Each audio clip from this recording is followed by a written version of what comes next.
All right, man, peace. So originally I was not going to do a segment on the Lavar Ball versus the female referee situation. But this segment was so good, I said, you know what? I'll use this segment and just chime in. So let's see what they have to say. If you're going to be qualified, you better be in shape and you better know the game. And she's bad on both of them. She's not in shape. She's not calling the game right. And she don't understand. So now she's trying to make a name for herself. So she's walking around like, I'm the only woman in here. Yeah, we get it. I don't care if you're a woman or a man or whatever. Just be good at what you do. And that about sums it all up. And this is why they're attacking this man. Because as anybody who pays attention knows, the feminist movement is really not about a woman being treated equally. It's about her getting preferential treatment. Okay? Now, they want to get to where a man's at, but they don't want to have to deal with the affliction that men have to deal with. And that's part of the normal entitlement programming of the woman. Now, anybody who watches professional sports knows that referees, umpires, they get cursed out on a regular. All right, it's nothing to see them get cursed out. But for whatever reason, supposedly, you're supposed to go easier on a female referee. So again, that proves they don't want equal treatment. They want preferential treatment. And Lavar Ball, he stated very clearly that it's not about her gender. It's about what he viewed to be her incompetency. Now, whether or not she's truly incompetent is not relevant. Because once again, as anybody who watches professional sports knows, coaches will call out so-called top referees and call them incompetent. Players will call top referees incompetent. When you're dealing in an competitive environment like professional sports, athletes and coaches will get into verbal altercations with referees with players, and oftentimes vendettas get started or get perpetuated, based on the competitive atmosphere. So if a woman can't deal with that because her emotions are too fragile, she shouldn't be involved. Don't try to step in the lane. She needs to stay in the lane because she ain't ready for this. And that's the real phrase that they don't like. When he says stay in your lane and he directs it at a woman, what they hear is stay in your place. You understand? And that's what I've come to realize in interactions with liberal people. They're delusional. They don't really hear what you say. They hear what they heard, because they have to go by what they heard or what they perceived you said in order to concoct their argument. Because remember, they're not really dealing in reality. They're dealing in delusion or idealism. OK, so when you bring facts and empirical data, they can't deal with that. So they have to try to trump your facts with their feelings. So when he says stay in your lane, that resonates with them. That's what bothered Christine He Raped Me Leahy so much, when he ignored her and he told her to stay in her lane. OK, she didn't take that as him calling her incompetent. She took that as him saying that to her because she was a female. All right, welcome back. Matt Barnes and Jason McIntyre are back. Let's move to Lavar Ball, who, as you just heard, went off at an AAU game this weekend. Lavar threatened to pull his team off the court if a female official who gave him a tech wasn't removed. The official was replaced, and Lavar was unapologetic when asked about the incident on Saturday. It's not about me hating that lady or something like that. She just got caught in a bad place, messing with me. See, they don't like that. Once again, in public forums, a man is supposed to back down to a woman at all times. All right. In any type of confrontation with a female, a man is supposed to show no form of aggression, verbal and certainly not physical. All right. Even if the woman is attacking him physically, he's supposed to show no aggression in return. He's just supposed to allow himself to be emasculated. This man will not allow that. Once again, like I've stated previously about Lavar Ball, it's not about whether you agree with his statements. All right. I don't make that part of the equation when I evaluate or when I view any clip that's in reference to him, and when I make any commentary in reference to him. Because to me, it's not essential for grown men to agree. Everybody's going to have their viewpoint and their stance. As long as you can back up your views with some form of logic, reason, rationale, empirical data, that's on you. What I address in reference to Lavar Ball is the conundrum that the liberal mass media is in and how to deal with him, because they're so used to having the so-called black male be trained. All right. When they look at the black male, they look at a servant. So they're accustomed to him being trained. When they look at a man like Lavar Ball, they view him as a so-called black male who's not trained. That's why I stated in the Sarah Spain video, when she was talking about Lavar Ball and black fathers and black men and black fatherhood, and how, how he sets a low bar for black fatherhood, as if she's astute enough to evaluate that. See, all the liberal blacks at ESPN were supposed to get incensed at her, but they didn't. You know why? Because she's a white female. So they look at her as a sister in the struggle. They allowed her to speak about this man like he was an animal, right? Because that's how they look at the so-called black man, as an animal, as a, as a subject for entertainment and ridicule. They don't want to take you seriously at all. So when he speaks authoritatively, that's offensive to their sensibilities. Their attitude is, look, nigga. Then this is the liberals speaking. They're like, look, nigga, we're willing to talk about your issues on TV as long as you stay in your place and stay quiet. Remember, you're at the bottom of the totem pole. You're underneath transgenders. You're underneath homosexuals. You're underneath women. You come last on the depth chart. OK, and we'll throw in pedophiles, but we can't be public with that right now. But you're underneath all that. So stay in your lane. See that? And that's the thing, too. They want to be able to tell the black man to stay in his lane, but they don't want him to utilize that same statement back in return. She could. She probably great rep for the women's. She probably great rep, but this men's stuff, it's a difference between women's basketball and men's basketball. So you're not supposed to say that, Lavar. Remember, the women are equal to the men. So you're not supposed to say that there's a difference in women's basketball and men's basketball and how they play it. You're not supposed to say that. Just because we go like that and don't hit the ball, that don't mean it's a foul. But don't get your feelings personal. And that's why people were like, but she's a great ref. To you, she's a great ref, not to me. And she's probably not a great ref, but they're going to over-exaggerate how good she is because she's a female. Colin, has Lavar gone too far? And look at the picture they have of him in the background, looking like a nut job. Too far with his antics? Yeah, I think he's gone from amusing to annoying, and he's insulting. And I think... Well, he's insulting depending on your sensibilities. If your sensibilities are that you're a public figure on television and you have to perpetuate a certain decorum, if you have to keep a certain image for the TV, which, as we all know, is pretty much, unless you're on Fox News, you pretty much have to accept that women are above you. You have to accept, as a so-called black man, that you're a slave, and that you should be begging for acceptance, and that you should kowtow to all these other demographics. If those are your sensibilities, then yes, somebody like Lavar Ball will offend you. She was a Division I ref. I just read here. I don't know her background, but she's a Division I ref, more than qualified. And he has, between the situation with Christine Leahy and now with this, again, the messaging is he's misogynistic. No, that's the inference. That's not the messaging. That's what you're inferring.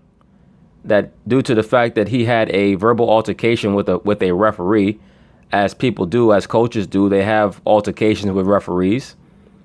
Due to that, you're going to link it up with the Christine Leahy situation. Christine, he raped me, Leahy, where all he did was defend himself as she was looking for a verbal altercation to make a name for herself. He would not give in to that, right? He wouldn't sit there and allow her to emasculate him by trying to compare his sneaker sales to major sneaker companies who have been around for 40 years.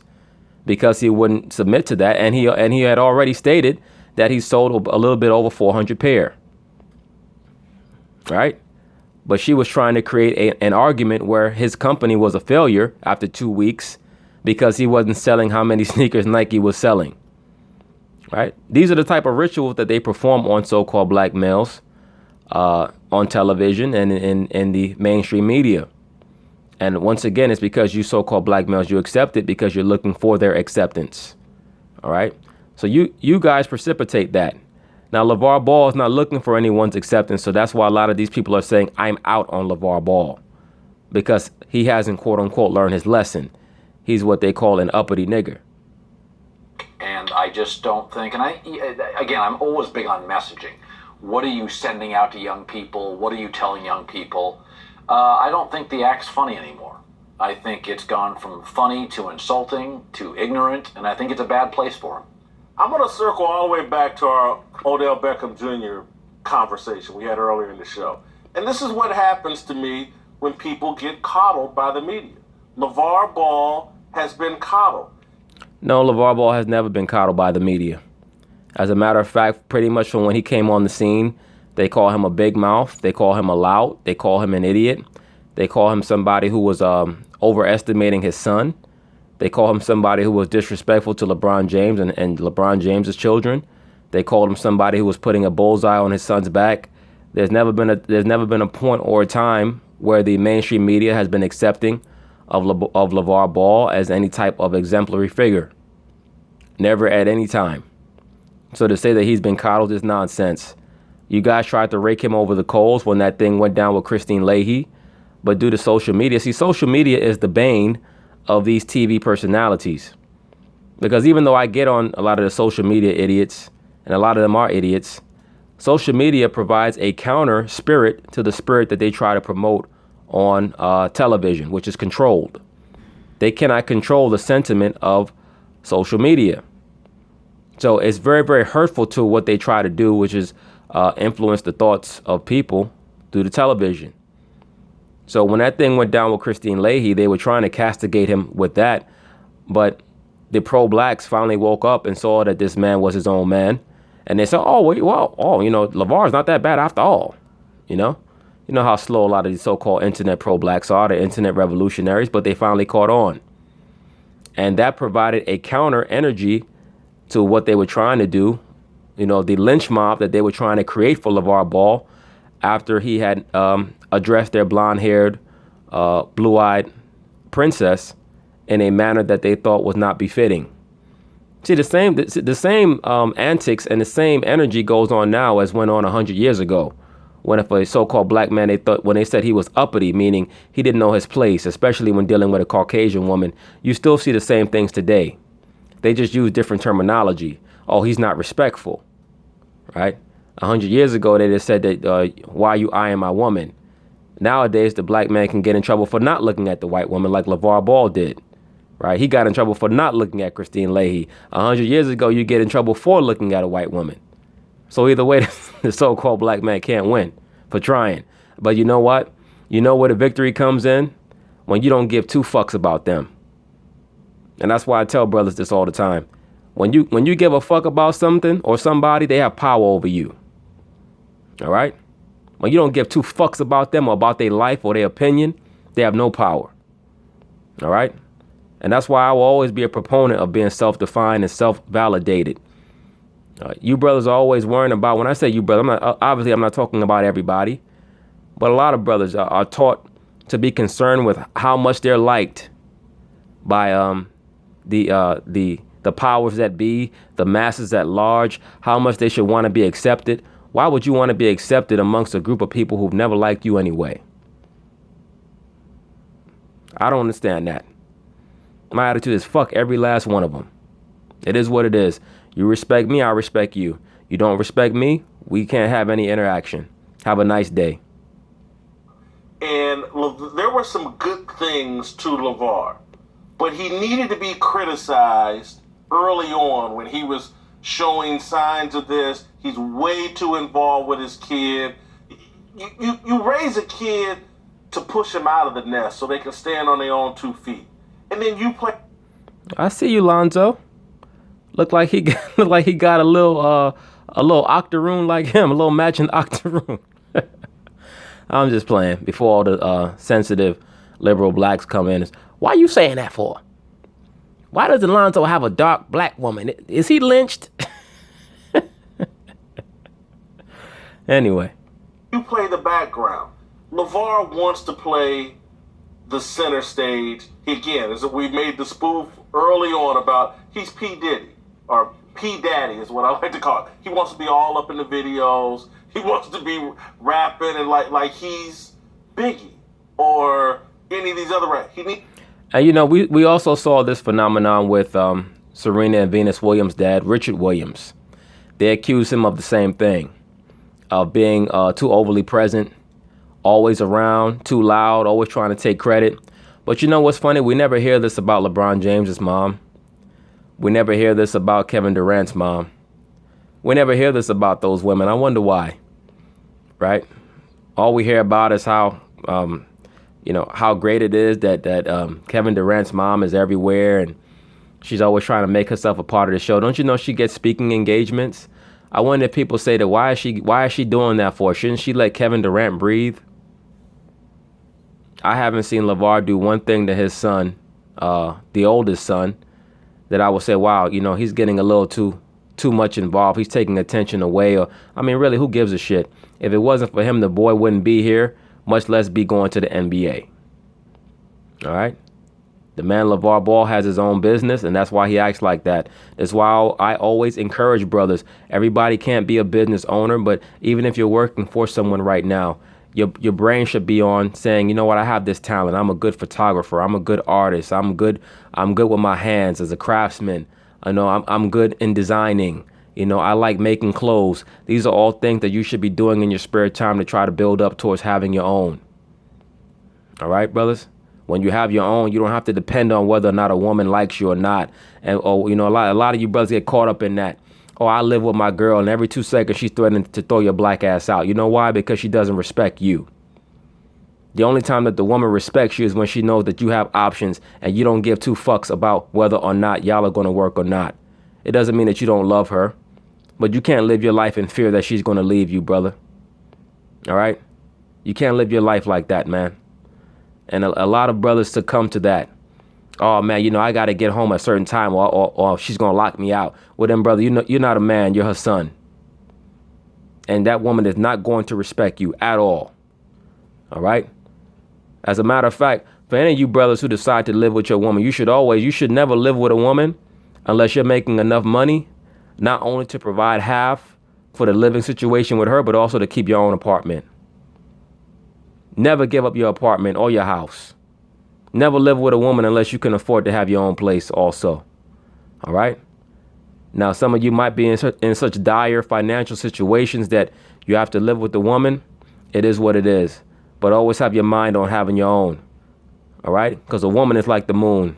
She looks different every night. He needs to play the background. He should have been called out, in my view, much earlier by the media. We tolerated him too long, and now he's completely out of control. The media's created a monster. I think he might have had some monster tendencies in him earlier, but... Yeah, you would know. Look at this nigga. This nigga's talking about somebody with monster tendencies, and this nigga drove 70 plus miles to get into a fight with a man over a bitch that don't want him. You see what I'm talking about? These guys are bugged out of their damn mind, man. But every time the camera came on, he gave the camera something, and people kept wanting more, kind of like reality TV. They kept wanting more and more and more. And now this is what you get. Yeah, this is what you get. A guy who is still with the mother of all three of his children. He doesn't have to worry about getting into domestic violence disputes. He's not driving 70 miles to fight with a man who's been fucking his woman for years already, fighting over a hoe. Really an MK asset, a beta sex program, sex kitten. All right. And you know what's funny? I mentioned this when I did a video on this dude, Matt Barnes and Derek Fisher. And I said, I think that chick, Gloria Govan, whatever the hell her name is, Govan, I said, it wouldn't surprise me if she was a beta program sex kitten. And then somebody came in the comments and said, yeah. She spoke about how she was molested as a child, and I had noticed that she had certain tattoos on her that were normally indicative of sex kittens that you see in the industry. All right, so it didn't surprise me at all that she was a plant. A lot of these women, and not to digress, brothers, but a lot of these women that you see all over, popping up all over, and I've mentioned this before, sleeping with a bunch of different guys, popping up on reality TV shows, all these tattoos and implants, they're sex kittens. All right.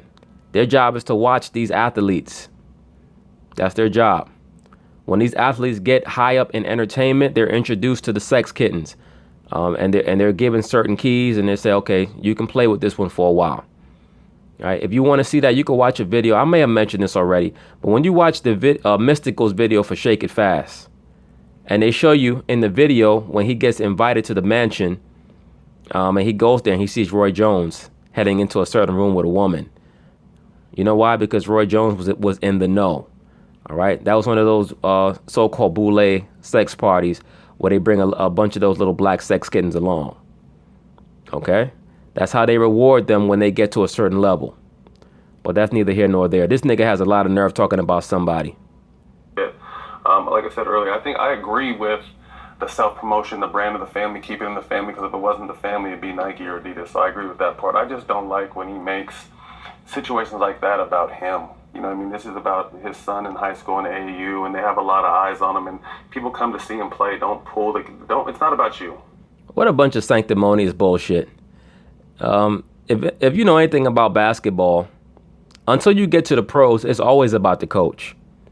It's never about the kids. All right? AAU, high school, college is always about the coach. When you think of Duke, you think of Krzyzewski. You don't think of any players there. All right. Now, they've had some relatively famous players that came through there, but it's always about the coach. And at Indiana, it was about Bobby Knight. At UNC, it was about Dean Smith. All right. There's always about the coaches. You know, in high school, you got what's his name? Bobby Hurley's father out there at that school, or used to be at that school in New Jersey. All right. A world famous high school basketball coach. That's always it's always been about the coaches. The coaches don't give two shits in college on down because the program is all about them. And Lavar has probably pulled most of these kids off the street. A lot of them probably don't have father figures anywhere near as strong as him. And it's good for them to be around a so-called black male figure that has a strong spirit. Whether you agree with him or not, he's giving them opportunities to do things that they probably normally would not have. So what, he got into a little confrontation with this little broad. She probably wanted to suck him off at halftime. Who knows? Allegedly. You know, it's not about him. It's not about the refs. It's about the kids playing. I understand frustration towards the refs, but at the end of the day, it's about the kids, and that's the unfortunate part that gets lost. Yeah, I tend to agree with Matt. You know, he's done a lot for his kids. We can say that for sure. But his problem, like you said, is he opens his mouth too much. And we've only known him for a year. The only problem I have with Lavar opening his mouth is them damn brown ass teeth. I mean, goddamn. That man look like he got a grill in his mouth. So he could have been like this, you know, for years, and we just don't know because, you know, he's been off the radar. But I do have a question, though, about the media guys. And, you know, today he was doing radio interviews in L.A. because obviously this is a big story, and it's like we gotta find out what Lavar Ball's up to. So at what point does the media play the morality police and say, hey, wait, this guy's too toxic, let's keep him out of here? Or do you got to serve your listeners? Because we know he clicks online. We know people tune in because he's a bit of a bozo. You know, they're going to follow him to Vegas. They've got camera phones on him all the time. At what point does the media have to decide, hey, maybe we need to pull back? No. Easy. When another story pops up that's going to get you higher ratings. Okay? Because you guys have no sense of morality at all. So let's not try to act like you do. You're going to talk about whatever's going to get you ratings, views, or clicks. And right now, late July through August, you guys are going to keep talking about him until football season starts. And you'll talk about him even when football season starts if he does something quote-unquote outlandish enough. All right? That's the bottom line of it. So let's not try to act like you're going to censor him in any way. You love Lavar Ball. All right? Like Tony Montana said, you know, you need a back guy like me. Say goodbye to the back guy. No, I think you've asked a great question, and I would just say as a media person, I'm not for turning the cameras away from him now. We've made him into something relevant. But again, I'm for how do you deal with him in the moment? And how do you interview him and interact with him in the moment? Very easy. You speak to him like a man. Whatever he says is what you write down. That's your job as a journalist. You ask him questions that you feel like are going to reveal who he is as a person and are going to answer your questions for your little article. Same way you do everybody else, right? The reason why you're having a hard time figuring out how to deal with him is because you feel like he's not under proper control or really under proper programming. And that's very, very revealing. We're so controlled by social media. And so there was a time if you criticized Lavar Ball, you were called racist or you recall, he's a great dad. You can't blah blah blah. I know a lot of great dads. I told a story I think on your show about my mother, a great parent. I mean, the best. My mother is the greatest mother that's ever been alive. Well, everybody says that, but clearly she did not teach you how to eat right. That's very obvious, brother. All right. One of the main things that you have to teach your children is how to eat right, because that's going to add not only to their physical health, but their mental health. A lot of people are bugged out mentally because of their diet. She made some mistakes, though.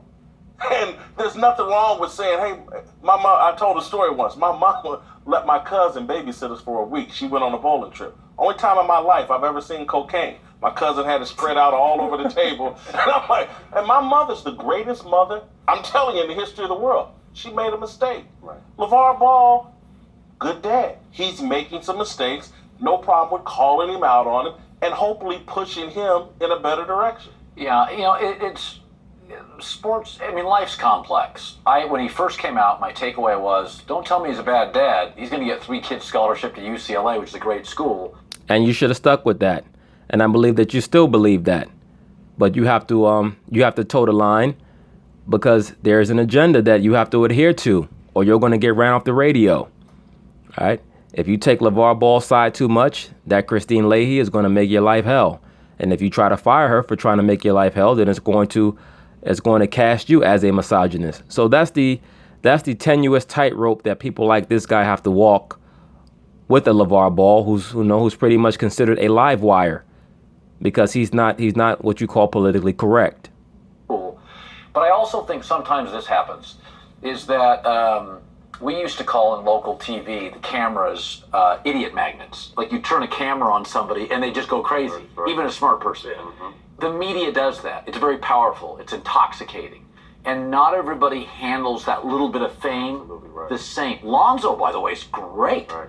Remember his first press conference with the Lakers? It was like, oh, this kid's ready to, like, his dad, he's drunk on celebrity. Exactly. But what's going to happen, Colin? It's one thing when you're at AAU tournaments. It's one thing when you're at UCLA. I don't believe his dad is drunk on celebrity. I think his dad just has an outlandish, overpowering personality that finally has been open to the public. All right. He finally has a venue to express himself, which he's never had.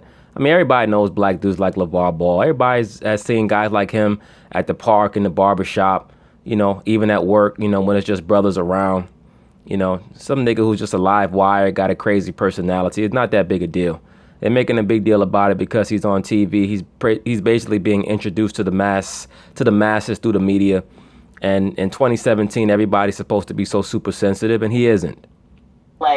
His son's now on the glamour franchise of the NBA. Is Adam Silver going to have to step in here, Matt? He would see himself on camera, see snippets, see the internet, and just see growth. When fame is new, you're going to make mistakes. This is new to him, obviously, even though he's older. So you just hope people continue to mature as a father and as a person that has a voice in the community, and just, realize that, let me use this platform on a positive note.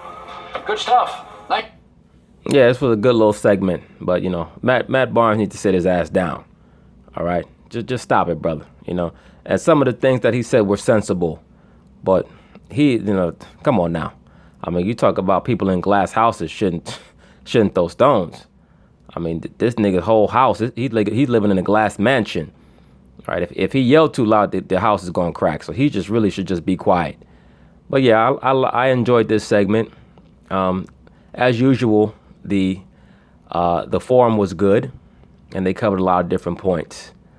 But the thing with LeVar is, it's going to be very interesting to watch and see how the media continues to cover him, because as we know, the NBA is a very super liberal league led by an owner who, in my view, is a pansexual, allegedly. But we'll see how that goes, because LeVar will say certain things that are going to be off the cuff that they're not going to like. So he's going to be a subplot for this NBA season, so just watch out for that. All right, peace.